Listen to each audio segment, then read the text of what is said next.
Mine? Extraction? Des mots du 19e siècle? Non, l'actualité énergétique de la France.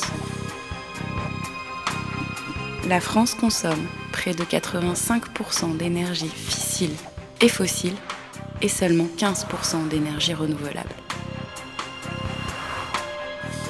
En seulement 60 ans, l'humanité a épuisé la moitié des ressources de la planète en pétrole.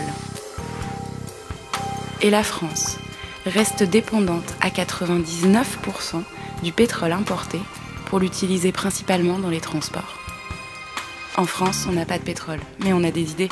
On se dit que le nucléaire a de l'avenir, car selon ses promoteurs, il serait propre. Les centrales françaises produisent chaque année 7000 tonnes d'uranium appauvri et 1000 tonnes de combustible irradié. Il faudra plusieurs milliers d'années pour que ces déchets ne soient plus radioactifs. En France, on trouve que le nucléaire est efficace, mais une centrale dépense les 2/3 de son énergie pour se refroidir. C'est autant d'énergie perdue que le chauffage de tous les bâtiments de France sur un an. En France, on se dit qu'on est libre et indépendant. En réalité, on importe 100% de notre uranium depuis des pays comme le Niger ou le Kazakhstan.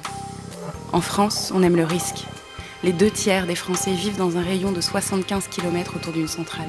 À Fukushima aussi, on pensait vivre en sécurité. Même si on construisait jusqu'à 1300 réacteurs, on ne réduirait les émissions de CO2 que de 4%. Sortir de l'impasse est nécessaire. Et pas besoin de revenir à la bougie ni de tout changer d'un coup. C'est possible en 40 ans et en moins de 30 pour le nucléaire. Et c'est dès maintenant qu'il faut faire preuve de sobriété et d'efficacité dans notre consommation d'énergie. En cumulant les efforts, il est possible d'économiser 65% des ressources énergétiques en répondant aux mêmes besoins. Un panneau publicitaire lumineux du métro consomme autant d'électricité que 2 familles en un an. Et on compte en installer 10 millions en France. Isoler sa maison, c'est économiser de l'argent et de l'énergie. Avec des transports optimisés, on peut diviser par 3 les émissions de CO2 par personne et par an d'ici 2050. En 2050, grâce aux économies réalisées, les énergies renouvelables pourront couvrir l'essentiel des besoins. Biomasse, éolien, solaire, géothermie, hydroélectrique, énergie marémotrice.